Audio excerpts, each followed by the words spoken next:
उसी की उपासना करनी योग्य है जो आर्य समाज के दूसरे नियम का अंतिम वाक्य है। इसका अंग्रेजी अनुवाद to him only worship is due किया। इससे हमें पता चलता है कि आर्य समाज के विद्वान भी उपासना को समझ नहीं पाए।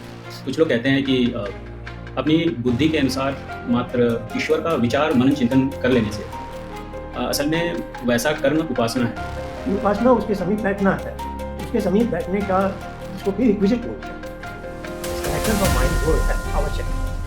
और उन मंत्रों के पढ़ने से मंत्रों की गहरी से गहरे भाव में डूब जाओ, उससे भी आपकी उपासना नहीं होगी। उपासना के लिए आपको प्रेरणा तो बुद्धि को विचार शून्य होना ही, चिंतन रहित होना ही होगा। तब वो एक शांत होकर चित्त बन जाती है और फिर उस चित्त पर कुछ आ जाता है। ये जो निरुद्ध अवस्था है वो समाधि है।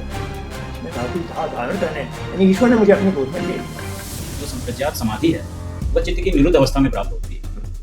लेकिन कुछ विद्वान हैं जो वो बात न मानकर ये कहते हैं कि वो चित्त की एकाग्र अवस्था है। ध्यान की पुष्टि ईश्वर निर्णय लिया, आप नहीं कर सकते। उसने आपको समाधि दे दी, चित्त की निरुद्ध अवस्था तक ले गया। अब चित्त की निरुद्ध अवस्था में आपने स्लेट को साफ कर दिया, निरुद्ध अवस्था, चित्त ब्लैंक, और उसमें वो कुछ लिख कर आपको दे देता।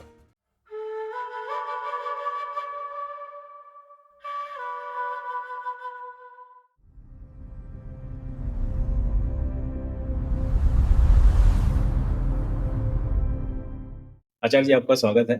बहुत अच्छा, धन्यवाद, नमस्ते सब।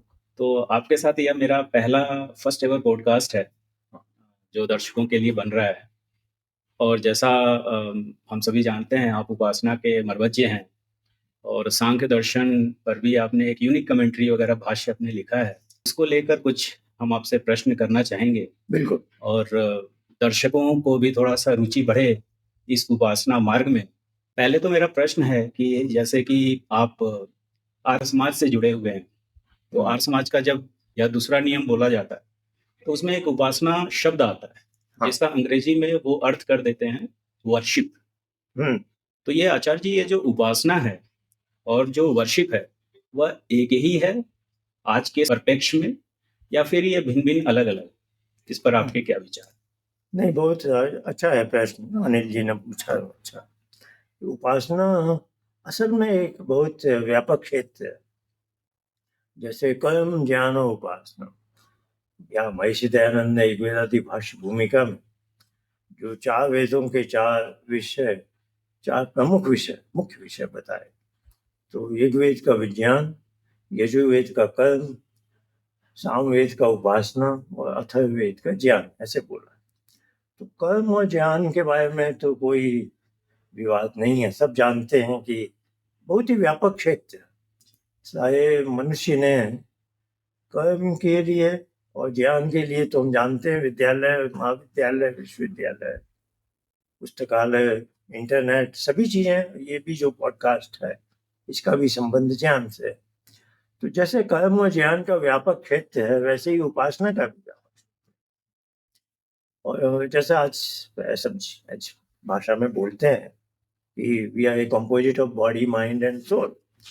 तो कर्म ज्ञान और उपासना का इनसे कुछ एक तालमेल बनता है। कर्म करते हुए बॉडी जो शरीर है, स्थूल शरीर, उसमें हलचल होती है। ज्ञान में ये शांत हो जाता है। जब हम बच्चे से कहें कि बेटा ध्यान से पुस्तक पढ़ो, तो चलते फिरते पढ़ेगा तो बात नहीं बनती। उसे शरीर को एक स्थान पर स्थापित कर लेना ताकि शरीर इनएक्टिव हो जाए और फिर माइंड फोकस्ड हो, तब उसे ज्ञान प्राप्ति हो। तो उस दृष्टि से देखें तो उपासना का डिसिप्लिन वैसा ही वाइड, व्यापक है। और उसमें चुनौती है कि दोनों जो आउटर डोमेन है, बॉडी और माइंड के, शरीर और मन के, ये दोनों इनएक्टिव होने चाहिए। ये इनएक्टिव होने पर उपासना सफलीभूत होगी। और उपासना शब्द में ये निहित है अर्थ, वो आसन। हम उस ईश्वर के समीप बैठना चाहते हैं, तो उसके समीप बैठने में बाधा क्या है कि हम मन से जुड़े। तो हम मन को, इस योग, पतंजलि ने योग दर्शन में योग चित्तवृत्ति निरोध कहा। तो मन की जो एकदम अंत की अवस्था है, मन अभी मेरा हाथ हिला रहा, ये मन का कम कर दे, फिर मन सोच विचार में लगा है, फिर आंख बंद करके मैं मन के किसी भाव में डूब जाता हूँ। तो मन की एक स्पेक्ट्रम, उस सबसे हट जाए तो जो अंतिम पड़ाव है मन का, उसको चित्त कहते हैं। तो यजुर्वेद के जो 34वें अध्याय के 6 मंत्र हैं, तन्मे मनः शिव शंकर, तो उसमें भी मन का जो गतिविधि है वो है शरीर को विभिन्न अवस्थाएं दिलाना, जागृत अवस्था, स्वप्नावस्था, सुषुप्ति। तो ये पहले मंत्र में ये। फिर मन कर्म करता है, येन कर्माणि बसु। फिर ज्ञान प्राप्ति है इंद्रियों के द्वारा, यत पे ज्ञान होता गया। फिर हुआ है ये निदम भूतम भुवनम, चौथे मंत्र में। अब 5वें मंत्र में यस्मिन् निचर साम यजुषी यस्मिन् प्रतिष्ठिता रत्ना अभिवाद यस्मिन् चित्तम सर्वमोहतम। तो ये जो सबसे अंदर की चीज है वो है चित्त। तो चित्त को भी फिर खाली करना है, एकदम ब्लैंक बनाना है, चित्त वृत्ति निरोध। तो उपासना का बहुत व्यापक क्षेत्र है, जैसे कर्म और ध्यान का, उससे कम नहीं है। क्योंकि सांख्य में जैसे आखिर मैं मन से जुड़ा ही क्यों, ये जुड़ने का प्रकार क्या है, ये नेचर ऑफ बॉन्डेज, फिर इससे छुटकारा पाने का क्या है, ये सब क्यों हो रहा है। तो सांख्य भी उपासना का बहुत ही व्यापक क्षेत्र को छूता है। और जैसा हमने कहा, उपासना है ही disconnection from mind, connect with him, है ना। तो इसका दुर्भाग्य से उपासना काफी पहले भारत से लुप्त हो चुकी है। ऐसा हमारे पास कुछ प्रमाण है इसके। और ज्यादा दुख इस बात का है कि आर्य समाज के भी विद्वानों ने जब आर्य समाज के नियमों का अंग्रेजी अनुवाद बनाया, तो इससे स्पष्ट हो जाता है, जब उन्होंने उसी की उपासना करने योग्य है जो आर्य समाज के दूसरे नियम का अंतिम वाक्य है, इसका अंग्रेजी अनुवाद to him only worship is due किया। इससे हमें पता चलता है कि आर्य समाज के विद्वान भी उपासना को समझ नहीं पाए थे उस समय भी। तो उपासना वर्शिप के रूप में, जैसा आपने कहा, पूजा पाठ, पूजा पद्धति, जो स्थान विशेष जिसको पूजा स्थल कहते हैं, ये कॉन्सेप्ट हमारे वैदिक सनातन धर्म के नहीं है जी। क्योंकि सांख्य में भी है ना, स्थान नियम और चित्त प्रसाद। कोई स्थान में जाकर नहीं उपासना की जाती, क्योंकि ये स्पष्ट है, मैं केवल एक ही स्थान में उससे मिल सकता हूँ जो मेरी मूल। तो हमें फिजिकली कोई स्थान में जाकर मिलने का ऐसा बनता नहीं। तो उपासना के साथ बहुत अन्याय हुआ है। उपासना के ग्रंथ का भाव लुप्त हुआ है, जिसके कारण हम यहाँ पहुंचे। और आर्य समाज में भी उपासना को समझने का उतना यत्न नहीं किया गया पिछले 150 वर्ष में। और इसका प्रमाण है कि दूसरे नियम का अंग्रेजी अनुवाद में उसको वर्शिप का। कुछ लोग कहते हैं कि अपनी बुद्धि के अनुसार मात्र ईश्वर का विचार मनन चिंतन कर लेने से वैसा कर्म उपासना है, ऐसा कुछ लोग मानते हैं और समाज में प्रचारित करते हैं कि बुद्धि के स्तर पर ईश्वर भी एक विषय है उनके लिए, और वो विचार मनन चिंतन करते हैं और वो बोलते हैं कि हमारी उपासना हो गई, जैसे संध्या के मंत्रों को पढ़कर वो उठ जाते हैं। तो इस पर आप क्या कहना चाहेंगे? वही है, ये इसकी कोरोलॉजी है कि हम उपासना को समझ नहीं पाए हैं। तो यदि मैं ईश्वर से मिलना चाहता हूँ तो मोटिवेशन के लिए ईश्वर के बारे में विचार चिंतन आवश्यक है। उसी से हमें वो उत्कंठा होगी कि मैं उसके पास जाना चाहता हूँ। तो इसको ईश्वर की स्तुति प्रार्थना वगैरह कह सकते हैं। हम उन सब आर्य समाज के लोग उस 8 मंत्रों से परिचित, विश्वानी देव से लेकर अग्नि सुख, उनका शीर्षक ही है स्तुति प्रार्थना। तो आपका ये प्रश्न बहुत अच्छा है इस दृष्टि से कि वहाँ उपासना शब्द है और मैं उन 8 मंत्रों का अच्छी तरह से वाचन करूं और मैं उन मंत्रों की गहराई भी जानता हूँ, अर्थ भी जानता हूँ, तो क्या उपासना नहीं हो गई? कोई ऐसा सोच सकता है। और यह भ्रांति बहुतों को है भी कि वो मंत्र उपासना के हैं, उसमें उपासना है, स्तुति भी है, प्रार्थना भी है, उपासना भी। और उन मंत्रों का मैंने पाठ किया और उन मंत्रों के गंभीर अर्थ को मैं समझ भी गया, तो क्या इसी में ना मान लिया जाए कि मैंने उपासना कर ली? तो जैसा हमने पहले कहा पिछले प्रश्न में कि उपासना उसके समीप बैठना है, उसके समीप बैठने का जिसको भी रिक्विजिट बोलते हैं, डिस्कनेक्शन फ्रॉम माइंड वो है, आवश्यक है। तो परिभाषा भी स्पष्ट है। योग उससे मेरा योग, मिलना, मिलन, यूनियन जो भी है, योग शब्द की वही अर्थ है। तभी हो सकता है जब मैं ये चित्त की वृत्तियों का निरोध। और मैंने जैसा कहा कि मन के बहुत व्यापक डायमेंशन सूक्ष्म है ये हमारे, तो इसकी एकदम अंतिम हलचल वहां हो रही है, यस्मिन चित्तम, वहीं पर। तो चित्त तो अंतिम हलचल पड़ाव है मन का, बाहर से हम अंदर की ओर जा रहे हैं। तो चित्त की भी हलचल का रुक जाने से तभी मैं उससे डिस्कनेक्ट होऊंगा, वियुक्त हूँ, तब मैं उपासना में सफलीभूत हूँ, उससे जुड़ूंगा। अब ये उपासना परक मंत्र के का वाचन, मंत्र पाठ, उसके अर्थ को समझना, उससे उपासना होती नहीं है। उससे उपासना के लिए आपको मोटिवेशन मिलता है, ये भ्रांति समझ बढ़ती है। हाँ, आपको लगता है कि हाँ मुझे उपासना करनी चाहिए। और उन मंत्रों के पढ़ने से, मंत्रों के गहरी से गहरे भाव में डूब जाओ, उससे भी आपकी उपासना नहीं हो। उपासना के लिए आपको प्रेरणा। तो आचार्य जी, एक और प्रश्न आता है, जैसे हम केवल आंख बंद किए हुए हैं, क्या उसी अवस्था को उपासना कहेंगे या उपासना कुछ इससे बढ़कर है? उपासना में प्रवेश करने के लिए, अब इसमें योग दर्शन में शुरू के ही पहले दूसरे सूत्र में ही व्यास भाष्य में आता है कि चित्त की 5 अवस्थाएं, क्षिप्त है, विक्षिप्त है, मूढ़, ये 3 व्युत्थान कहलाते हैं। कि ये डिफॉल्ट में हर मनुष्य के साथ होता, कि हम इसकी गहराई में विशेष नहीं जाएंगे अभी। तो ये 3 अवस्थाएं वैसी। फिर योगाभ्यास करने से हमें 2 और अवस्था प्राप्त होती, एकाग्र अवस्था और निरुद्ध अवस्था। तो जो हमने योग चित्त वृत्ति निरोध की बात की, तो ऋषियों का कहना है कि आप सीधे ही चित्त की निरुद्ध अवस्था को पाने में का यत्न करेंगे तो सफलता शायद न मिले आप। तो चित्त की पहले एकाग्र अवस्था को प्राप्त कीजिए, है ना। तो चित्त की ये जो 3 अवस्थाएं व्युत्थान वाली हैं, उसके बाद चित्त की एकाग्र अवस्था को प्राप्त कीजिए, उसको ध्यान बोलते हैं। ये ध्यान जो बोलचाल वाला ध्यान है उससे अलग। बोलचाल वाले ध्यान में हम फोकस्ड माइंड है, विचार पूर्वक एक पुस्तक पढ़े, या हम स्टेशन पे सुनते हैं कृपया ध्यान दीजिए, तो हम फिर उस पर ध्यान दें। तो ये जो अष्टांग योग वाला ध्यान है, योगाभ्यास वाला ध्यान, ये इस ध्यान से भिन्न है कि बुद्धि को चित्त बनाने के बाद ही ये 2 अवस्थाएं प्राप्त होती। तो बुद्धि को विचार शून्य होना ही होगा, चिंतन रहित होना ही होगा, तब वो एक शांत होकर चित्त बन जाती है बुद्धि, और फिर उस चित्त पर कुछ आ जाता है।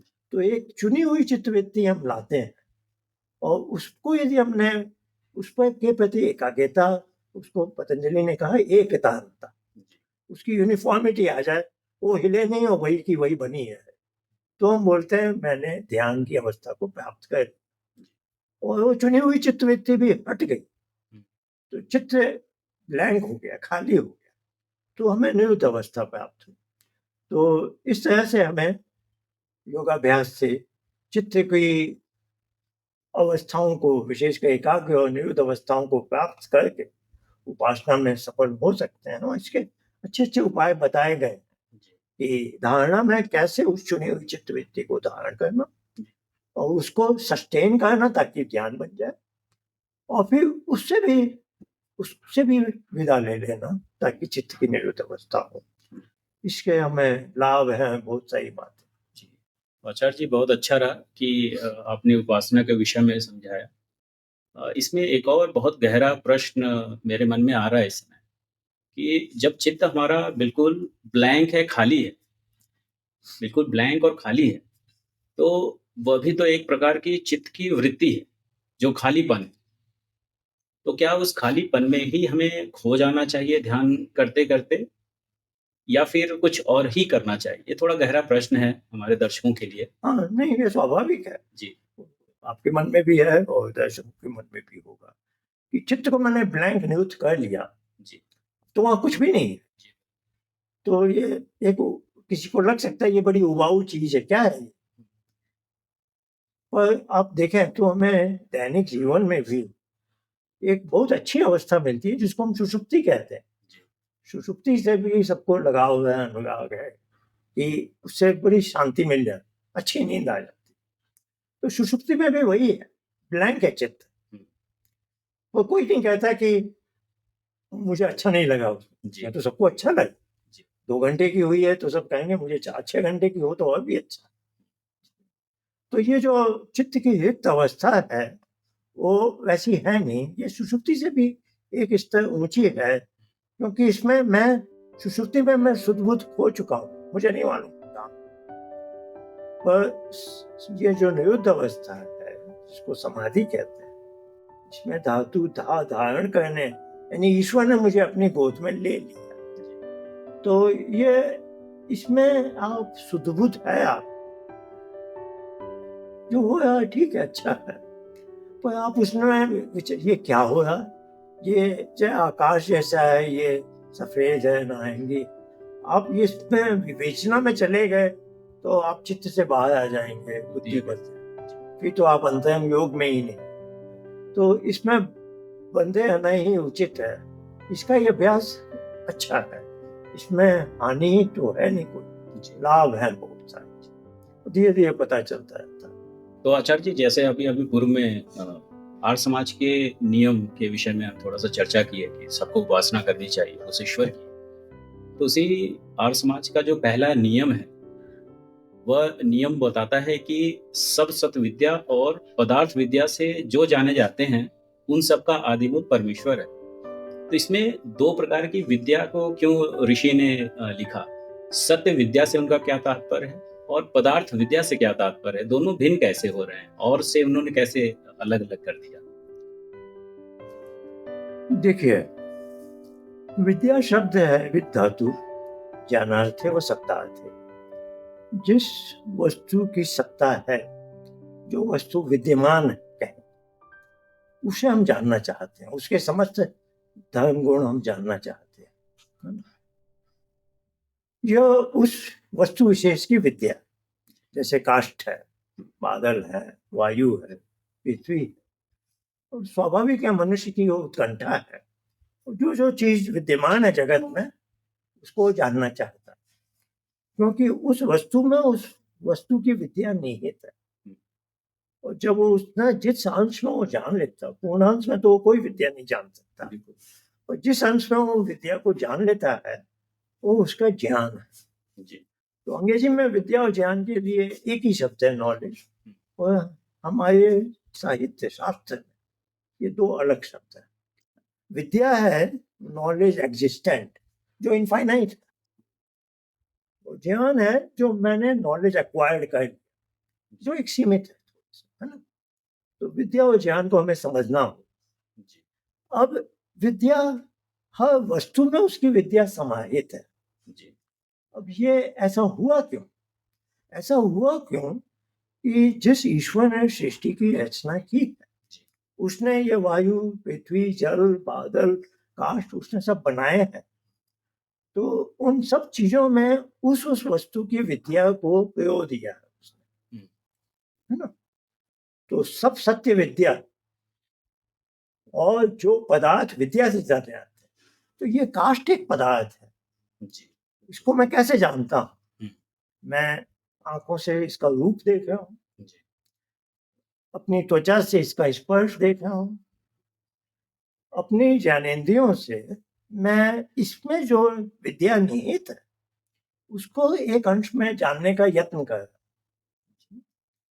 तो ईश्वर ने सब सत्य विद्या को उन पदार्थों के माध्यम से आलोकित किया हुआ है। तो अब इस वाक्य को ध्यान से हम सुनते हैं, सब सत्य विद्या। तो हमारे लिए क्या है, ये पदार्थ पहले है और इसकी विद्या से हम थोड़ा सा ज्ञान प्राप्त करें। और ईश्वर सृष्टि का बनाने वाला है, ईश्वर के पास उसकी विद्या पहले है और उस विद्या से वो पदार्थों को बना रहा है। तो ये क्रम अलग है। हमारे लिए पदार्थ पहले है, फिर हमें विद्या मिले। उसके लिए उसके पास विद्या पहले है, उसने पदार्थ बाद में बनाए। ठीक है। अब हमारे लिए क्या है, विद्या इनफाइनाइट है, जी, हम एक अंश में उसका ज्ञान प्राप्त करें, और उसके लिए उसने ज्ञान किसी और से प्राप्त नहीं किया। तो पतंजलि ने क्या लिख दिया? सर्वज्ञत्व बीजम, ईश्वर सर्वज्ञ है। और ऐसा ही नहीं कि उसने किसी और से ज्ञान प्राप्त करके सर्वज्ञ बन गया। सर्वज्ञ का जो सर्वज्ञता है, सर्वज्ञत्व है, उसका वो बीज भी उसी में है। तो उसका ज्ञान पहले, उसके ज्ञान से उसने विद्या हमें देनी चाहिए। तो इसी का ये जो बहुत अद्भुत वाक्य है, और इससे कोई भी निष्पक्ष भाव से देखे तो ये वास्तव में एक ऋषि लिख सकता है। ये वाक्य छोटा सा वाक्य है, सब सत्य विद्या और जो पदार्थ उस विद्या से जाने जाते हैं उनका उनका इसमें क्या आ गया? विद्या भी और पदार्थ है, उनका आदि मूल, उनका मूल भी कह सकते थे। और फिर कोई पूछ सकता था मूल का भी मूल, तो उन्होंने कहा उनका आदि मूल परमेश्वर। जी, तो ये उनका, और ये आप थोड़ा देखें कि हम सांख्य की बीच में चर्चा कर रहे हैं, जी, तो सांख्य के 30 अध्याय का सूत्र बिल्कुल यही है, जी, स ही सर्वविद सर्वकर्ता। जी, वह सब विद्या से युक्त है और सब करता है, यानी उसी ने इस सृष्टि को बनाया है, सृष्टि के पदार्थों को बनाया है, जी, सृष्टि को चला भी। तो ये छोटा सा उनका वाक्य, कोई कह सकता है कि सांख्य के इस सूत्र का हिंदी अनुवाद है, जी, हो सकता है, लेकिन ये महिषी की अपनी सोच, वह है। ये छोटा सा वाक्य भी उसको ऋषि का दर्जा देता है कि वो एक व्यक्ति है जो जानता है सब क्या। जी, जी। तो आचार्य जी, इसमें जैसे ईश्वर को आर्य समाज में बोला जाता है कि वह सर्वव्यापक है। तो ये जो परमेश्वर की सर्वव्यापकता है, उसको एक साधारण व्यक्ति कैसे समझ सकता है? कि हम तो कहते हैं कि वो आकाश के तुल्य है, लेकिन वह ईश्वर सर्वव्यापक होकर भी सब कुछ वो कर रहा है। ये कैसे संभव हो पा रहा है? अच्छा। नहीं, ये आसान है। हम समझिए, हम घर में एक बड़ी से ये मेज बनवाना चाहते हैं। जी, हम बोले घर में बनाओ, हम अपना उसका प्रारूप बताएंगे, वैसे वैसे बनानी। वो अपना सब सामान लेके आएगा, आपने ही कहा लकड़ी भी लाओ ऐसे। तो सबसे पहले ना उसे एक स्थान देना पड़ता। वो कहेगा कहाँ बनाऊं? सबसे पहला प्रश्न ये, मैं कहाँ बैठूं? तो आपको एक कक्ष में इतनी जगह जिसको वो घेर सके, इसको हमारे दर्शन में आकाश कहा गया। तो सृष्टि बनती है, सबसे पहले आकाश चाहिए जहां वो बनती है। तो आकाश भी ईश्वर बना रहा है। हुँ, पंचभूत की भाषा में बात करें तो आकाश, वायु, अग्नि, जल, पृथ्वी। तो आकाश सबसे सूक्ष्म है, हुँ, और आकाश कुछ ऐसा शब्द है कि वो स्थूल जगत में भी आता है, पंचभूत से जो छोटे सूक्ष्म तत्व। जी, और आकाश जो मूल प्रकृति, उसको प्रधान कहते हैं, जी, सत्व रजस तमस की साम्यावस्था, कारण जगत, उसके लिए भी आकाश शब्द है। हुँ, और बड़े आश्चर्य की बात है, सत्यार्थ प्रकाश के पहले समोल्लास में ईश्वर का भी नाम आकाश। जी, बिल्कुल। तो ये जो आकाश शब्द है, ये बहुआयामी है। तो ईश्वर की जो सर्वव्यापकता है, वो ऐसी नहीं है कि पहले ये सृष्टि का आकाश बन गया और फिर उसने उसको, जैसे बढ़ई को आपने स्थान दिया, तो पहले तो स्थान है ना, वो कक्ष है, फिर बढ़ई को आपने स्थान दिया, फिर वो कुछ बना पाएगा। तो ईश्वर की सृष्टि रचना अलग ढंग से है, क्योंकि वो खुद ही आकाश बनाया, जी, और प्रकृति भी सब जगह है लगभग। तो प्रकृति को वो एक आकाश का एक अंश दे रहा। तो प्रकृति को हम सर्वव्यापक नहीं बोलते जैसे ईश्वर सर्व, विभु, और प्रकृति को विभु बोलते हैं। तो प्रकृति भी उस ढंग से सर्वव्यापक है, लेकिन उसे सर्वव्यापक नहीं कहा जाता। तो ईश्वर की सर्वव्यापकता, हम कहते हैं कि जहाँ आकाश भी नहीं है, कुछ भी नहीं, वहां भी ईश्वर है। तो ईश्वर की सर्वव्यापकता का कोई ठिकाना नहीं है। बाकी सब चीज की हम एक सीमा सोच सकते हैं। सांख्य में भी परिमाणात, तो जो भी कारण से कार्य बनता है पदार्थ, उसका एक मान नाप होता है। जी तो परि उपसर्ग है तो मान से मान हो गया, परिमाणात, है ना? परिमाण है, जैसे अष्टदय सर्किल है तो उसकी परिधि जी नापी जा सकती है। जी पर ईश्वर की सर्वव्यापकता इज बियॉन्ड एनीथिंग, प्रकृति से परे भी, आकाश से परे भी, तो वो सर्वव्यापक है। और उसका उसका वो अधिपति जी है ना, उसकी अथॉरिटी है प्रकृति। जी जी वो हमारे ऊपर भी, मुझे किस माता पिता के घर में जन्म लेना था, सब उसने निर्धारण किया है, उसके पास पूरी अथॉरिटी।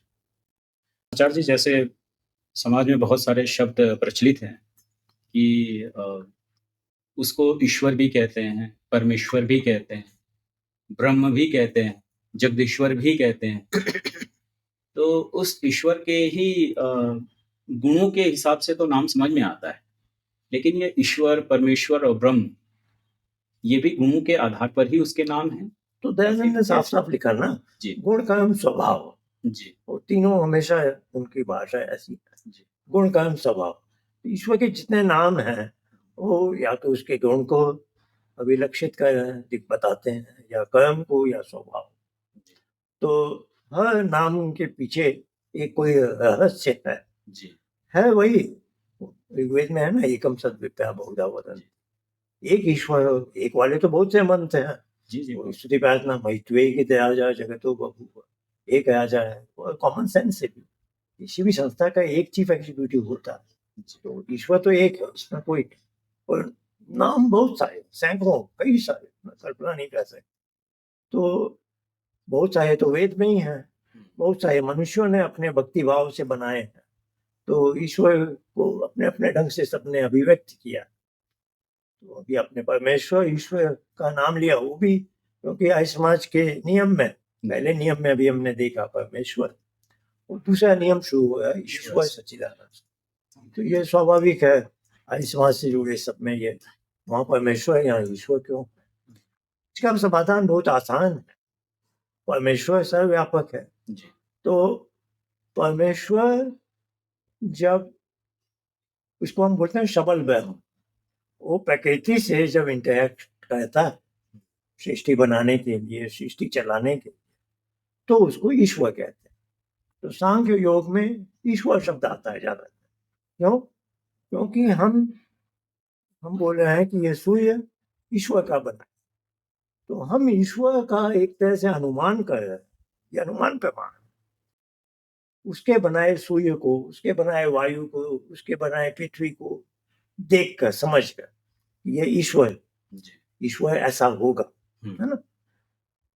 पर वही इकाई यदि, जैसे एक प्रलय काल है या कोई वैसा समय है जब वो प्रकृति से कोई इंटरेक्ट नहीं कर रहा किसी भी तरह, तब उसे परमेश्वर कहते हैं। पहले है ना, ईश्वर सृष्टि के माध्यम से मुखरित तो हो रहा है ना। हम भाव विभोर में ईश्वर की कितनी सुंदर लीला, फूल को देखकर हम बोल देते हैं ना, ये ईश्वर की कितनी अच्छी कलाकृति है। वो एक प्रकृति से बने एक पदार्थ के माध्यम से अपने आप को व्यक्त करे। पर जो इस प्रकृति से परे है, वो असल में वो तो सदैव है, भले ही सृष्टि रचना जब नहीं हो रही हो, तो वो परमेश्वर। तो इधर एक बड़ा वैसा प्रश्न है जो थोड़ा गूढ़ है कि ईश्वर सर्वव्यापक, किंतु जहां जहां ईश्वर है वहां वहां परमेश्वर भी है। ये बात समझने में थोड़ी अटपटी लग सकती है, पर इसको ऐसे है, अंश शब्द ईश्वर के साथ नहीं आ सकता। पर समझाने के लिए हम कहेंगे कि परमेश्वर जब प्रकृति से इंटरैक्ट करता है तो वह सर्वांश में इंटरैक्ट नहीं करता, एक अंश में वो परमेश्वर बना रहता। ये हमें मानना पड़ेगा, क्योंकि महर्षि दयानंद समाधि लाभ की जब भी चर्चा करते हैं तो वो ये नहीं कहते, उन्होंने ये तो कहा ईश्वर सच्चिदानंद स्वरूप। पर समाधि में अंत में आपको ईश्वर का साक्षात्कार, आप ईश्वर की गोद में गए, जब इसका वर्णन करते हैं तो वो कहते हैं परमेश्वर के आनंद स्वरूप भाव में मग्न हो। वो ईश्वर के आनंद स्वरूप भाव नहीं बोलते, परमेश्वर के हाँ। तो यानी जब मैं तो यहाँ मूलधाम में हूँ, हम्म, तो प्रकृति भी विभु है, ईश्वर भी सर्वव्यापक। इसको हम बोलते हैं टू को एग्जिस्टिंग कंटिन्यूआ, दो समुद्र और दोनों एक दूसरे से गुथे हुए। सुषुप्ति में मैं प्रकृति के समुद्र में डूब जाता हूँ और समाधि में मैं ईश्वर के समुद्र में डूबता हूँ। तो उसका वर्णन दयानंद ने हमेशा किया, परमेश्वर के आनंद स्वरूप सागर में मग्न हो। उन्होंने ये नहीं कहा ईश्वर है। तो इससे ये हुआ जहां मैं हूँ वहां ईश्वर तो है, ये सर्वव्यापक होने, परमेश्वर भी है। तो ईश्वर और परमेश्वर दोनों ही एक साथ हैं। समझने में दिक्कत हो सकती है, पर ये एक मन में प्रश्न आ रहा है कि जब हम ईश्वर का ध्यान कर रहे हैं तो हम ईश्वर का ध्यान कर रहे हैं या परमेश्वर का? ये मन में ऐसा प्रश्न उठ रहा है अभी तो यही ना, ये जो शब्दावली है, मैं ईश्वर का ध्यान कर रहा हूँ जी। यहाँ ध्यान शब्द वही है जो बच्चा से अब बोले बेटा ध्यान से पुस्तक पढ़ो। क्योंकि आपने जब बुद्धिपूर्वक ईश्वर का ध्यान किया तो आप दिन भर ध्यान की बात पुस्तकें पढ़ सकते हैं। ईश्वर का ध्यान है, ईश्वर के बारे में चर्चा हो रही, विचार हो रहा, चिंतन हो रहा। और जो हम योगाभ्यास में, अष्टांग योग में हम बोल रहे हैं कि मैं ध्यान करना चाहता हूँ, आप कह सकते हैं मैं ईश्वर का ध्यान करना चाहता हूँ, पर वहां है कि चित्त को हटाना है सब चीजों। तो पुस्तक ध्यान से पढ़ने में पुस्तक के शब्दों को गहराई से ग्रहण करना, ज्ञानेंद्रियों से और फिर बुद्धिपूर्वक। पर ईश्वर का ध्यान करते समय मुझे ऐसी कोई चीज नहीं है जिसका असल में ध्यान करना, बल्कि मुझे ये एंश्योर करना है कि किसी भी चीज का मैं ध्यान ना करूं। किसी भी चीज का मैंने ध्यान किया तो चित्तवृत्ति निरोध नहीं होगा, उसमें ईश्वर भी इंक्लूडेड है। ईश्वर आपको बहुत अच्छा लगता है, आप बहुत विचार करते हैं, कीजिए, 24 घंटे हैं उसके। पर जब ध्यान का, उपासना का, ध्यान उपासना, इसलिए मैं ध्यान उपासना शब्द बोलता हूँ। ये ध्यान उपासना में ध्यान शब्द वो है जो उपासना में ले जाता है, वो वाला ध्यान नहीं है ध्यान से पुस्तक पढ़ने वाला। तो ध्यान ईश्वर क्या ध्यान उपासना वाला ध्यान करना है, तो उसमें तो हमें सभी तरह के ध्यान से हटना हो, बुद्धिपूर्वक गतिविधि नहीं। तो चित्त पर कुछ आ रहा है तो चित्त पर, जिसको हम चित्तवृत्ति कहते हैं, तो ईश्वर की चित्तवृत्ति बन नहीं सकती। तो ईश्वर की ऐसी कोई चित्तवृत्ति का ध्यान करें वो भी संभव नहीं है। तो पतंजलि की परिभाषा से हम हट नहीं सकते। ईश्वर का योग मिलन होना के लिए चित्तवृत्ति निरोध के अलावा कोई आता है नहीं।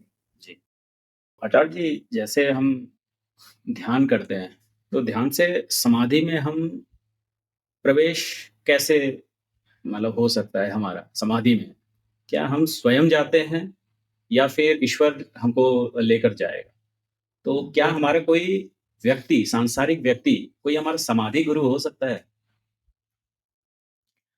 नहीं, समाधि गुरु तो कोई व्यक्ति नहीं हो सकता है, क्योंकि ये जो उपासना की ध्यान, धारणा, ध्यान, समाधि, इसको अंतरंग योग बोलते हैं। इस प्रक्रिया को तो ये सबकी अपनी बहुत व्यक्तिगत चीज। आप घर के कोने में या कहीं खुले मैदान में, झील के पास, जहाँ भी कहीं आपने स्थान चुना, वहाँ आप अकेले करते हैं। तो यहाँ तो किसी भी व्यक्ति का चिंतन करने लगे तो आपका ध्यान उपासना होना नहीं।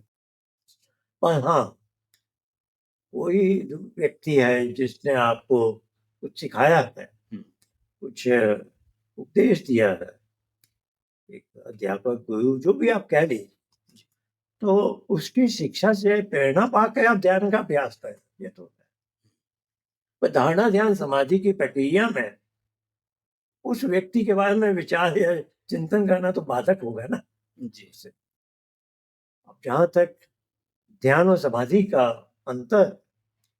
तो ध्यान में ये हो गया कि आप एकाग्र चित्त हो गए, चित्त की एकाग्र अवस्था। आपने एक चित्तवृत्ति कहीं से हासिल कर ली और वो सस्टेन्ड हो गई, एक तांता हो गई। अभी आप ध्यान, तो जहाँ तक आपका यत्न है आप उतना ही कर सकते हैं, है ना? अब यही समाधि बन जाती है। जैसा मैंने कहा, समाधि में धातु है धा धातु। ईश्वर ने आपको गोद में ले लिया, तो ये अब आप उसे आदेश नहीं दे सकते। कब ध्यान आपकी समाधि बनेगी ये उसके ऊपर। तो बोलचाल की भाषा में समझाने के लिए, एक बच्चा माँ से बस लिपट सकता है और माँ ये समझ रही है कि इसके अंदर बड़ी आकांक्षा है, उत्कंठा है और कोई चीज जिसे अभी नहीं अच्छी लगे, मेरे पास ही आना चाहता है। उसने परख लिया, मुझसे ही लिपटा हुआ। ये जो एक लिपटना है और बाकी सब चीज को छोड़ देना, ये ध्यान जैसा। अब उस माता ने बच्चे को गोद में ले लिया तो समाधि हो गई। तो अब ये माता और बच्चे के बीच की एक अवस्था है। बच्चा अपनी तरफ से खाली उससे लिपट सकता है ध्यान के बराबर, ये ध्यान है। और माँ भी समझ जाती है कि इसको अभी संसार की और कोई चीज में रुचि नहीं है, मेरे पास ही आना चाहता है। और फिर परिस्थिति अनुकूल है तो उसे गोद में ले लेती है। तो ये जो दृष्टांत है, लिपटना और भाई माँ द्वारा उसका गोद, वो माँ लेती है गोद, है ना? माँ का डिस्क्रिप्शन। तो वही ध्यान और समाधि में भी यही अंतर है।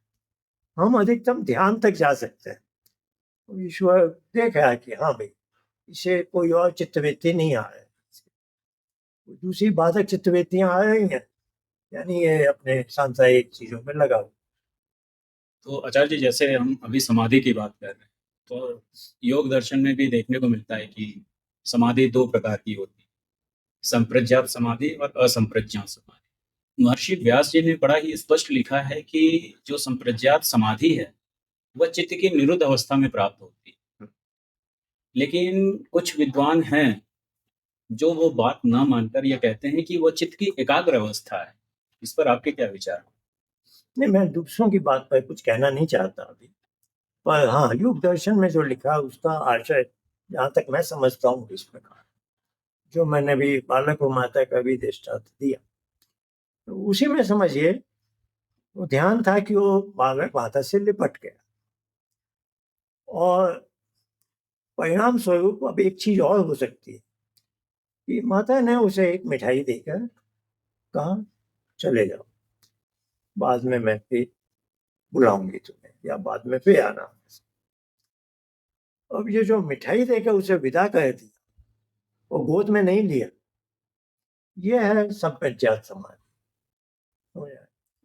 तो संप्रज्ञात समाधि को वो भी ध्यान से समाधि निरुद्ध अवस्था में पहुंचे, ईश्वर ने उसे धारण भी कर लिया, पर उसे अपनी गोद में वैसे नहीं लिया। ईश्वर ने उसे कुछ दे दिया। इसको कहते हैं प्रज्ञा का आलोक।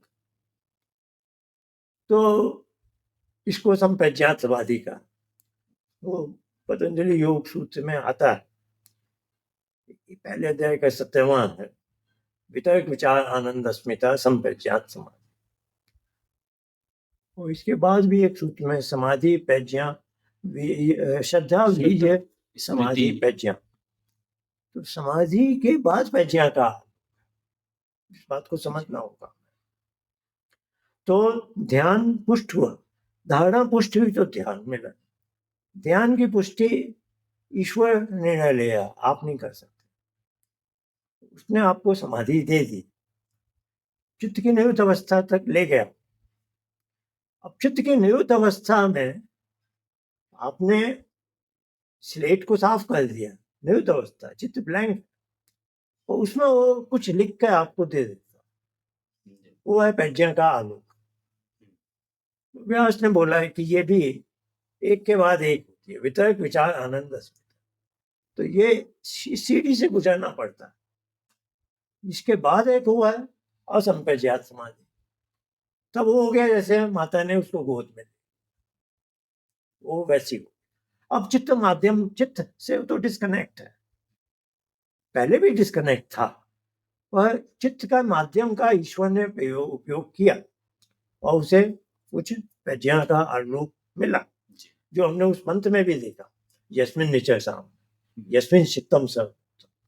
34वें अध्याय के 5वें मंत्र में यही बताया है कि ऋषियों को वेद का ज्ञान कैसे मिला था, और वैसे आज तुम्हें भी मिल सकता है, किसी को भी मिल सकता है यदि वो यहाँ तक पहुंचे। जी। और फिर है असंप्रज्ञात समाधि। तो आचार्य जी, ये जो बात सुनकर बहुत मतलब रोमांचित हो जाता हूँ कि ईश्वर हमें प्रज्ञा का आलोक देता है। तो ऐसे मन में प्रश्न उठ रहा है कि मेरे लिस्ट में नहीं है प्रश्नों के, बट पूछना चाहूँगा कि जब ईश्वर ज्ञान देता है, तो उस समय मन स्थिति क्या होती है हमारी? जब ईश्वर फ्लैश एक ज्ञान दे दिया, तो उसमें हम जैसे मनुष्यों की कैसी स्थिति होती होगी? ऐसा आपसे जानना चाहते हैं। अब क्योंकि ईश्वर हमारा कल्याण करना चाहता है, यद बद्धम तन्न आसु, जो हमारे लिए बद्ध है, कल्याण का ही चीज है, वो हमें देगा। धियो यो न प्रचोदयात्, हमारी बुद्धि को प्रेरणा देगा किसी दिशा में। तो स्वाभाविक है कि उस समय की जो मेरी परिस्थिति है, उस समय मैं जिन चीजों में उलझा हुआ हूँ, मुझे दिशा नहीं मिल रही, वो उस तरह का एक कोई रास्ता वो सुझाएगा जिससे आपको लाभ हो सके। वो सब मनुष्यों का कल्याण करना। हाँ, वो जो आपकी आवश्यकता है, जैसे माँ भी उसे एक खिलौना देगी, एक मिठाई देगी जो बच्चे को अच्छी लगती है, बच्चे के काम। अभी समाधि के विषय में आप बता रहे थे, तो ये जो समाधि है और ये जो सुषुप्ति है और जो मोक्ष है, उसको महर्षि कपिल ने, आपने सांख्य भाष्य भी लिखा है, तो इसको जब मैं पढ़ रहा था तो एक आश्चर्यचकित बात यहाँ पे दिखती है। महर्षि कपिल ने सुषुप्ति को भी समाधि के समकक्ष रख दिया है, तो उनका क्या विजन रहा होगा? मेरे विचार से यह है कि जन सामान्य को के मन में जो प्रश्न है कि ये समाधि होती क्या है, तो उसका एक आसान दृष्टांत दे देते हैं कि सुषुप्ति से तो हर कोई परिचित है। तो सुषुप्ति जैसी एक अवस्था वो समाधि से काफी मेल खाती है। बस ये है कि सुषुप्ति में मुझे सुध बुध नहीं है, मैं लेटा हुआ हूँ, सोया हुआ हूँ, और उससे एक यह मोटिवेशन मिलता है कि बैठकर हम सुषुप्ति जैसी अवस्था को प्राप्त करें। तो हम भी जब प्रशिक्षुओं को बताते हैं कि भाई ध्यान का अभ्यास, ध्यान उपासना का अभ्यास करो, तो हम यही कहते हैं कि अंतिम लक्ष्य वही होना चाहिए कि जैसे सुषुप्ति की अवस्था है वैसा वो अंतिम लक्ष्य है। आसान नहीं है कि चित्त की वृत्तियां उस हद तक रुक जाए, जी। लेकिन हर अभ्यासी को ये मालूम होना चाहिए मेरा लक्ष्य ये है। मैं थोड़ा उसके दूर हूँ, कोई बात नहीं, और लक्ष्य का ध्यान रखना चाहिए। तो सुषुप्ति और समाधि में काफी समानता है और अलग अलग भी है। सुषुप्ति नैसर्गिक रूप से प्राप्त है, जबकि समाधि के लिए योगाभ्यास करना पड़ता है।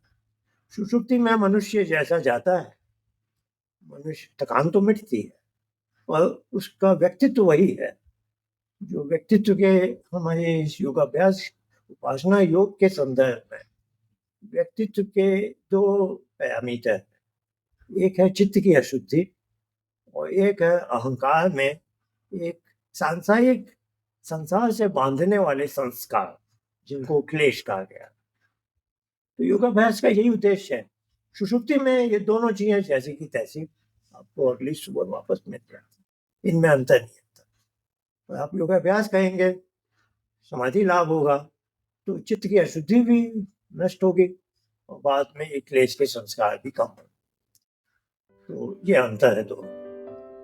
आचार्य जी, जैसे अभी हम लोगों ने सुना कि असंप्रज्ञात समाधि में ईश्वर एक आनंद देता है, अपने आनंद को हमारे साथ शेयर करता है। लेकिन ऋषि दयानंद ने सत्यार्थ प्रकाश में एक स्थान पर लिख दिया है कि यह जो जीवात्मा है वह ईश्वर का जो आनंद है उसको अंतःकरण से ग्रहण करता है।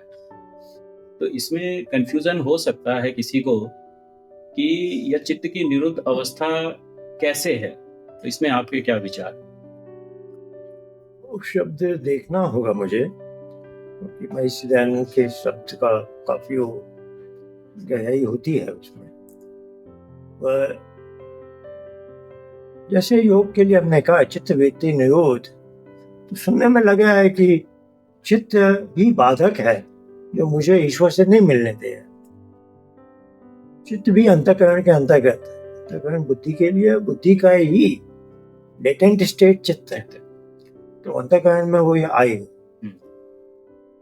लेकिन इसका एक और आशय है कि अभी उपासना योग की भी हम जो चर्चा कर रहे हैं और इस सारी चीज से लाभान्वित होना चाहते हैं कि उपासना विधि भी क्या है, उसको कैसे करना है, ये सब भी हमें अंतःकरण से ही मिल रहा है। तो अंतःकरण की सहायता से ही हमें समाधि लाभ मिलती है। अंतःकरण से की सहायता न हो तो हम ये साहित्य शास्त्र नहीं पढ़ सकते और इनका क्रियान्वयन नहीं कर सकते। तो अंतःकरण की सहायता से ही हम वहां पहुंचे हैं जी। उसको मोटिवेशन मिल रहा है वहां। तो ये आशय हो सकता है उनके शब्दों का जी। पर हाँ, अंतःकरण शब्द ही है, अंतर का करण साधन।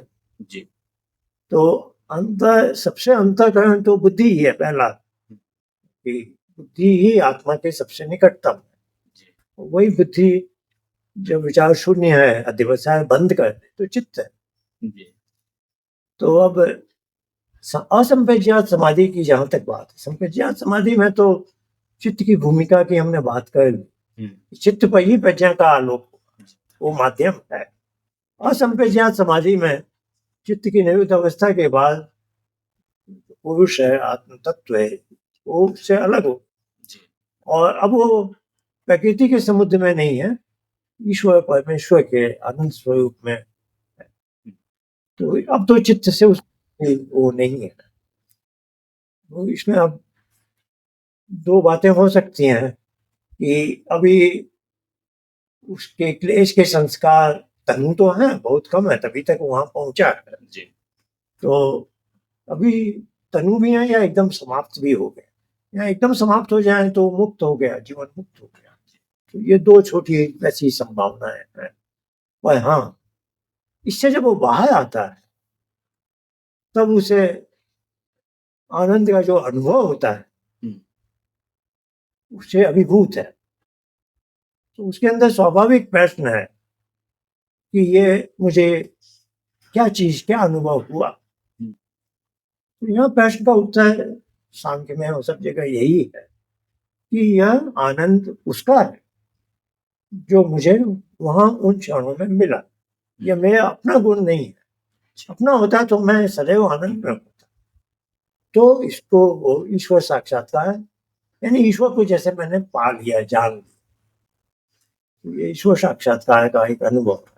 तो आचार्य जी, जैसे मैंने बताया कि उन्होंने लिखा है कि अंतःकरण से आनंद को ग्रहण करता है। तो समाधि, संप्रज्ञात समाधि में, असंप्रज्ञात समाधि में तो चित्त माध्यम नहीं हो सकता। इसका हमें प्रमाण भी सांख्य दर्शन में मिलता है। वांग मात्रम न तु तत्वम चित्त स्थिते। यदि शब्द और शब्दार्थ हैं तब तक हमारा तत्व ज्ञान नहीं हो सकता। चित्त में स्थित है जी, चित्त में जब तक स्थित है तब तो आप चित्त से वियुक्त नहीं।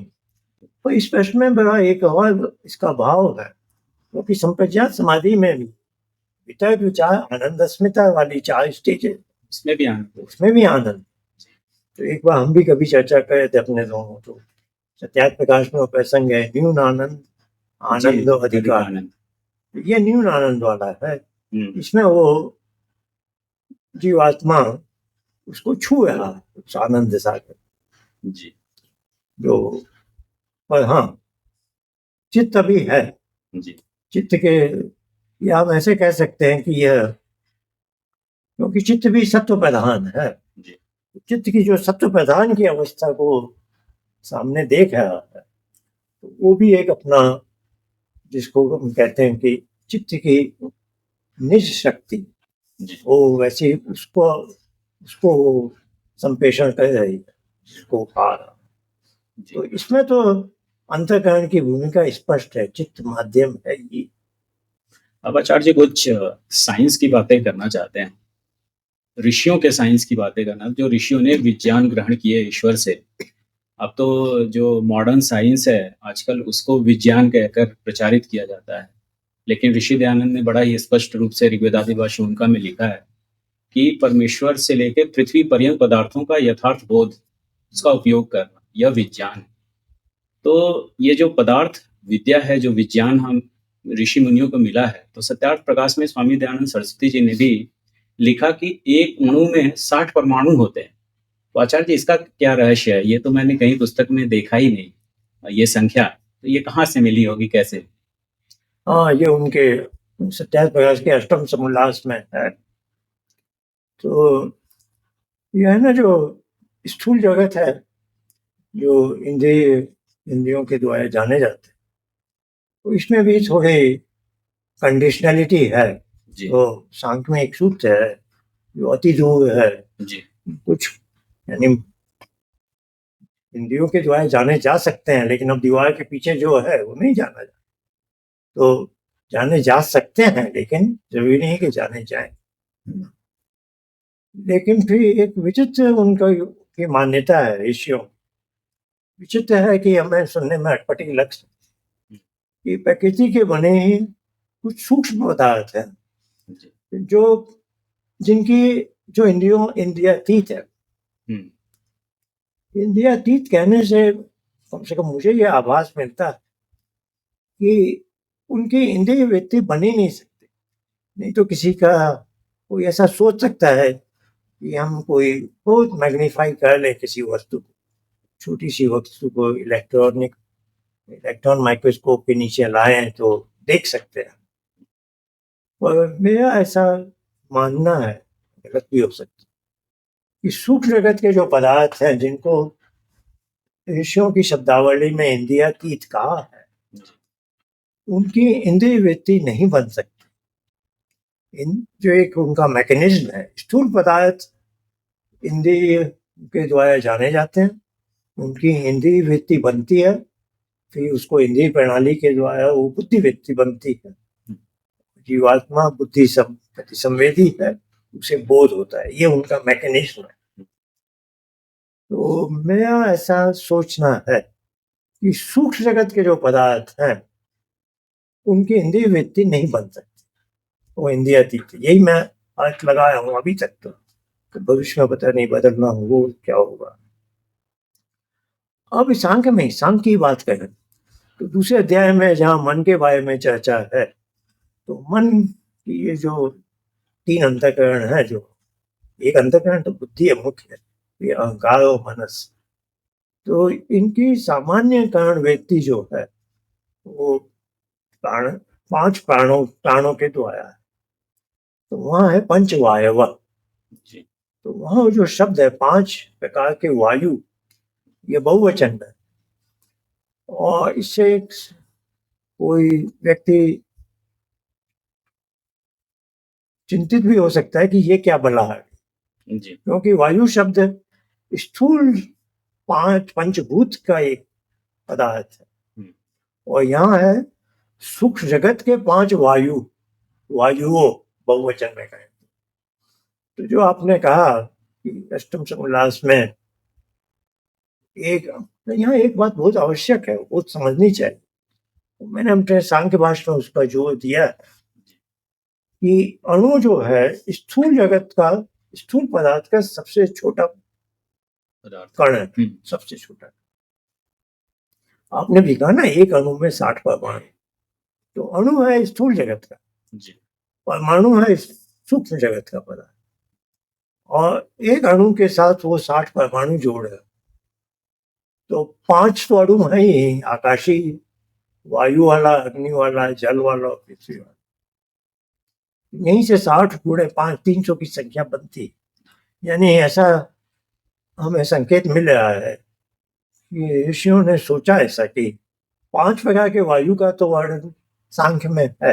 हम्म, लेकिन ये है कि प्रत्येक अणु के साथ 7 परमाणु हैं और फिर 5 प्रकार के हैं, तो 300 ये हम कह सकते हैं सब एटॉमिक पार्टिकल्स हैं। तो थोड़े बहुत तो हम हाई स्कूल में भी सुनते थे, इलेक्ट्रॉन, प्रोटॉन, न्यूट्रॉन हो गया, आजकल क्वार्क्स है, बहुत सी बातें हो रही। तो अब यह है कि इसी को संप्रज्ञात समाधि में विचार वितर्क समाधि का संबंध है स्थूल जगत के पदार्थों से, विचार वाली समाधि का संबंध है सूक्ष्म जगत के पदार्थ से। तो ऋषियों ने अपने ढंग से कुछ जाना होगा, तभी उन्होंने उल्लेख किया। ईश्वर ने दिया होगा, ईश्वर ने दिया होगा ऐसा ज्ञान। हाँ, संप्रज्ञात समाधि, प्रज्ञा का आलोक तो ईश्वर ही देगा ना। तो आचार्य जी, जैसे स्वामी दयानंद सरस्वती जी ने अनेक स्थानों पे एक शब्द का प्रयोग किया है, सूत्रात्मा वायु। इसका क्या रहस्य है? इसको कैसे जन ये सूत्रात्मा वायु लिख के वो बताना चाह रहे हैं कि ये पंचभूत वाला वायु नहीं, सूक्ष्म जगत का एक, सूक्ष्म जगत के किसी पार्टिकल की बात जो अभी हम उतना जानते नहीं। हम पंच तन्मात्र की तो बात करते हैं जी, और अभी पंच तन्मात्र का ही, और ये सब अविशेष कहलाते हैं जो सूक्ष्म जगत है, जो महत, अहंकार, मनस, 5 इंद्रियां और 5 तन्मात्र है। ये अविशेष है कि इंद्रियातीत है। अब इनमें कौन क्या है, किसके क्या होता है, मैं तो ज्यादा जानता है। और हाँ, सांख्य में 5 वायुओं का वर्णन है, अष्टम समुल्लास में एक अणु में 60 परमाणु की बात है। ये तो वैज्ञानिकों से चर्चा का विषय। तो आचार्य जी, ये जो सूत्रात्मा वायु है, इस नाम को पढ़कर ऐसा लगता है कि जैसे कोई धागा हो और उसमें मोती पिरोया जाता हो। हाँ, तो बिल्कुल। और इसमें आचार्य जी, इसको देखकर तो लगता है कि फिर तो जैसे प्रकृति विभू है और ब्रह्मांड भी बहुत बड़ा है, तो यह सूत्रात्मा सर्वत्र होना चाहिए। तो क्या ये जो सूक्ष्म वायु है, क्या हम कह सकते हैं कि ईश्वर का हाथ है जिससे सब कुछ बढ़ा रहा है, बना रहा है, पालन कर रहा है? ये जो 3 जगत है, तो इसको हम एक पिरामिड बनाते हैं और 3 इसके सोपान हो, 3 स्लैब हो। तो सबसे नीचे है कारण जगत, जो प्रकृति मूल अवस्था में, प्रकृति विभू है सब जगह। अब एक आया सूक्ष्म जगत, उसके ऊपर आया स्थूल जगत। ये मैं इस ढंग से सोचने का सुझाव इसलिए दे रहा हूं कि पृथ्वी लोक पर सूक्ष्म स्थूल जगत है, और स्थूल जगत का आधार है सूक्ष्म जगत और कारण जगत। तो जहां स्थूल जगत है, ये स्थूल शरीर, तो ये खड़ा हुआ है सूक्ष्म शरीर पर, सूक्ष्म जगत पर। कोई भी पदार्थ, जैसे ये मेज है, ये मेज जो हमें दिख रही है, ये तो स्थूल मेज है, और इसके अंदर छिपी हुई एक मेज है जो हमें दिखती नहीं है, वह सूक्ष्म मेज, क्योंकि पिरामिड बनाया ना हमने, तो ये अपने आधार से अलग नहीं हो सकता। और सूक्ष्म मेज भी खड़ी है, या उसका जो अस्तित्व है कारण मेज पर। समझ रहे?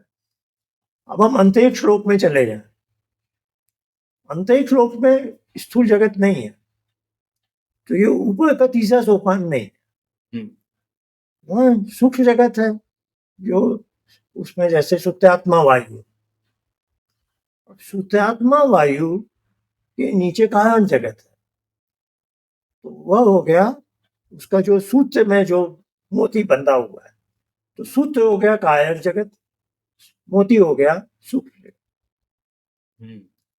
तो हमें इस दृष्टि से सोचने का अभ्यास करना होगा कि यदि कोई स्थूल पदार्थ है, तो उसमें लेटेंट, जैसे बुद्धि में लेटेंट है चित्त, उसमें लेटेंट है सूक्ष्म पदार्थ, और सूक्ष्म पदार्थ में छिपा हुआ है कारण पदार्थ। और इसका कोई अटपटी चीज नहीं है, क्योंकि जब हम रात में नींद दिन में है, हम स्थूल शरीर में हम काम करें, सोएंगे, स्वप्न देखे हैं, तो स्थूल सूक्ष्म शरीर में चल रही है गतिविधि, और एकदम सुषुप्ति में गए तो कारण शरीर में चले। तो ये तीनों का प्रमाण हमारी 3 अवस्थाओं में है। अभी आप सूत्रात्मा वायु के बारे में बता रहे हैं, तो ये जो सूत्रात्मा वायु है, वो सूक्ष्म जगत का भाग है और हमारा जो मन है, वह भी सूक्ष्म जगत में है। तो क्या ये सूत्रात्मा की पहुँच हमारे मन तक है? नहीं, देखिए, हमारे शास्त्रों में कहते हैं, यथा ब्रह्मांडे तथा पिंडे। तो यह मानव शरीर भी पूरे जगत ब्रह्मांड का एक तरह का प्रतिबिंब है। ब्रह्मांड में जो कहीं जहाँ कुछ भी हो रहा है, उसके जैसी घटना इसमें भी घटे। तो जैसे हमने कहा कि एक स्थूल मेज में एक सूक्ष्म मेज है, तो ये जो स्थूल शरीर है, इस स्थूल शरीर में देखिए, सूक्ष्म शरीर दो तरह के हैं, इससे गड़बड़ नहीं होनी चाहिए, क्या बोलेंगे। एक सूक्ष्म शरीर है जो मेरा मन है, जो यहाँ जीवात्मा के साथ जुड़ा हुआ है और इस स्थूल शरीर को संचालित कर। तो अभी मैं उस सूक्ष्म शरीर की बात कर रहा हूँ। वो भी सूक्ष्म तत्वों से बना हुआ है और बाहरी जगत में भी, अभी मैंने कहा मेज में भी एक सूक्ष्म मेज है, और उसकी भी चर्चा न करूं तो अंतरिक्ष लोक जो कहलाता है वो सूक्ष्म लोक है, सूक्ष्म जगत का, है ना। तो वो जो सूक्ष्म जगत के पदार्थ भाव हैं, जैसे आपने सूत्रात्मा वायु बोला, और मेरा जो मन है जो सूक्ष्म शरीर है, तो सांख्य भी कह रहा है, वहाँ 5 प्रकार के वायु काम करते हैं जी। जिसके कारण बुद्धि तदाकार हो रही है झटपट हर क्षण।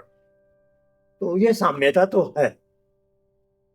तो अब इसमें मुझे याद आया, पिछले वर्ष मैंने एक विद्वान का लेख देखा था आर्य समाज के। तो उन्होंने यास का जो ये वक्तव्य है, द्युलोक का देवता सूर्य, अंतरिक्ष लोक का देवता वायु अथवा इंद्र, और पृथ्वी लोक का देवता है अग्नि।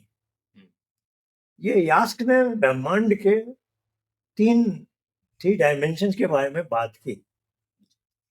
उस विद्वान ने शुद्धात्मा वायु को न जानने का ज्ञान नहीं होगा, उन्होंने उस वायु शब्द का निराकरण किया। हटा नहीं सकते आप यास का वक्तव्य। तो उनका कहना था कि यहाँ वायु की जगह विद्युत होना चाहिए। तो ये ऐसी भूलें हो रही हैं से आर्य समाज के आचार्यों से, लेखकों से, विद्वानों से। वो सांख्य के इन रहस्यों को समझ नहीं पाए। जो पंचवायु लिखा है वो सांख्य की भाषा है।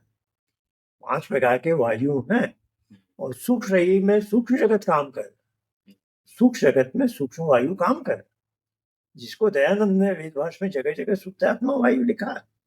और वही बात यास्क बोल रहे हैं कि अंतरिक्ष लोक का देवता वायु है।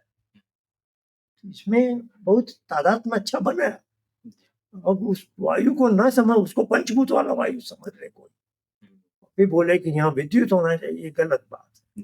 तो सांख्य के इन रहस्यों को समझना बहुत आवश्यक है। अब मैं एक और बात कह दूं, क्योंकि मैंने शुरू में कहा ना, सूक्ष्म शरीर दो तरह सा है। अब समझिए मेरा निधन हो जाएगा, ये मृतक शरीर है। अब ये मृतक शरीर स्थूल शरीर है, पर इस स्थूल शरीर में जो परिवर्तन हो रहे हैं, होने लगते हैं, उस स्थूल शरीर में भी एक सूक्ष्म शरीर है और कारण शरीर। जैसे मैंने इस स्थूल मेज में है, तो आपको ध्यान होगा मैं पिछले प्रश्न के उत्तर में सूक्ष्म शरीर का प्रयोग करते समय थोड़ा हिचक हो रही थी। एक सूक्ष्म शरीर है जो मेरा मन है, एक सूक्ष्म शरीर है जो ये स्थूल शरीर का नींव है। समझने वाले समझ जाएंगे। तो आचार्य जी, जैसे एक प्रश्न मन में उठ सकता है, सामान्य जो योगाभ्यासी हैं, साधक लोग हैं, कि जो स्थूल वायु है, जब हम उसको रोक रहे हैं, तो ये जो सामान्यकरण वृत्ति, जो वायु, जो पंच वायु है, उसको कैसे प्रभावित कर रहे हैं और वो मन को कैसे प्रभावित कर रहे हैं कि हमारा मन थोड़ा सा स्थिर हो? तो ऋषियों ने मैं बड़ी अच्छी खोज की कि यह अन्नमय कोश है शरीर, स्थूल शरीर, और मन जिसे कहते हैं उसको उन्होंने 2 भागों में बांट दिया, मनोमय कोश और विज्ञानमय। और समाधि लाभ को स्थापित करने के लिए उन्होंने कहा उसके अंदर अंततम में हम आनंदमय कोष में हैं। अब ये जो स्थूल शरीर और मन वाला सूक्ष्म, इसके बीच में उन्होंने डाल दिया प्राणमय कोष, हम्म, क्योंकि प्राण ही इस स्थूल शरीर को चलाता है, और जो सांख्य के उस सूत्र की हम चर्चा कर रहे थे, वही प्राण हमारे मन सूक्ष्म शरीर को भी चलाता है। अच्छा, वो समान रूप से सेम उसको बीच में रखा गया। अच्छा, बीच में रखने का ये आशय नहीं है कि वो बीच में, जी जी, वो जैसे ईश्वर सर्वव्यापक है, तो ईश्वर का ही एक नाम प्राण है, जी, तो वो सर्वव्यापक है। प्राण शक्ति इस शरीर के हर कण कण में है। ये थोड़ा लंबा विषय है, जी, कभी और ले लेंगे हम लोग इसको, क्योंकि प्राण ईश्वर भी प्राण है। और सांख्य के पहले अध्याय में एक सूत्र आता है कि ईश्वर प्रकृति में गति कैसे देता है ना, उसकी प्रकृति के प्रति एब्सोल्यूट अथॉरिटी है। जैसे हम मेज को हिलाए नहीं तो ये पड़ी है जहाँ की तहाँ। एक चेतन प्राणी ही इसे हिलाता है। तो वही कल्पना हम पूरी सृष्टि में करें तो प्रकृति में हलचल ईश्वर है। अब वो जब जीव को शरीर में, जीव तो वही कहलाता है जिसका उसने शरीर पा लिया है। तो जब जीव का जन्म होता है तो वही ईश्वर प्राण है ही, वो उसके शरीर में बैकग्राउंड में आकर कुछ करता है ताकि जीव शरीर और मन से अपनी इच्छा अनुसार काम कर सके। तो ये बैकग्राउंड लाइफ फोर्स है ना। अब ये बैकग्राउंड लाइफ फोर्स के भी दो डायमेंशन है। एक है स्थूल शरीर का, तो स्टेथोस्कोप से देख सकते हैं, हाँ भाई कुछ हो रहा है, हृदय की गति कुछ हो रही है, यहाँ पर भी ब्रेन में भी कुछ हो रहा है। इसको ये प्राणिक फोर्सेज अपना काम कर रहे हैं। अब सूक्ष्म शरीर में भी जो सांख्य और सूत्र की बात आई, तो वहां भी अपने ढंग से प्राण काम कर रहा है कि इंद्रिय वृत्ति बुद्धि वृत्ति बन रही है, इंद्रिय प्रणाली काम कर रही है, हम चित्त वृत्ति देख रहे हैं। तो ये प्राण के बारे में चर्चा करना, यानी ये शब्द बड़ा सावधानी से हमें उपयोग करें। और इसमें एक जटिलता और भी है। प्राण एक समूह का नाम है, प्राण अपान व्यान समान। अब रेस्पिरेटरी सिस्टम को प्राण बोलते हैं और इस परिवार को भी प्राण बोलते हैं। तो है ना, प्राण के बारे में चर्चा बहुत गंभीर मामला है। सुनने वाले को भी बहुत समझदारी है, बोलने वाले को भी बहुत समझदारी से बात करनी। ये बड़ा व्यापक विषय है। तो हम एक ईश्वर उपासना परिवार हमारे समूह है, उसमें चर्चा करते हैं महीने में एक बार। तो अगले महीने में इसी पर चर्चा करने वाला हूँ। अच्छा, तो ये एक विषय है, ये पूरा 40-45 मिनट का समय लगाना हो। आचार्य जी आपका बहुत बहुत धन्यवाद।